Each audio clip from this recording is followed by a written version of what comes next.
Isang magandang hapon po sa ating lahat. Ako po si Daniel Bora mula po sa Barangay Bagong Ilog na tumatakbo bilang SK Chairman sa grupong Bagong Ilog New Generation. Ipapakilala ko po sa inyo ang aking mga kasama. Unahin ko po si Kobe Abreño na nag-aaral po sa San Beda University. At ang sumunod naman po ay si Dian Cabralda na nag-aaral sa pamantasan ng lungsod ng Pasig.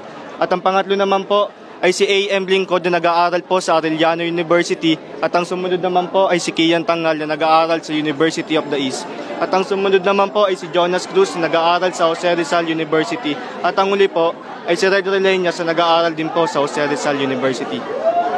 Daniel, kamusta yung naging filing? So, sa ngayon po yung pag-file po namin, mabilis lang po ang proseso sa loob.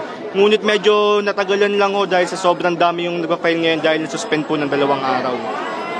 So kaya, ano yung, kung sakayin kayo ay matuklok sa pwesto, ano ang inyong unang gagawin para sa inyo sa bago? Sa ngayon, no, bilang isang leader kabataan, no, siguro kailangan natin maging tapat at maayos na paggogobyerno sa ating barangay. Dapat po alisin na natin na matagalan na sa isip ng mga tao na ang SKO ay practice ground kung paano maging korap ang isang politiko. Kailangan natin gumawa ng mga konkretong programa na alam natin mapapakinabangan ng maraming kabataan sa Barangay Bagong Ilog. Message sa mga katunggali? Para po sa mga aming katunggali, tandaan natin na isang araw lang ang eleksyon. Kinabukasan tayo at tayo pa rin makikita sa ating barangay. May the best man win.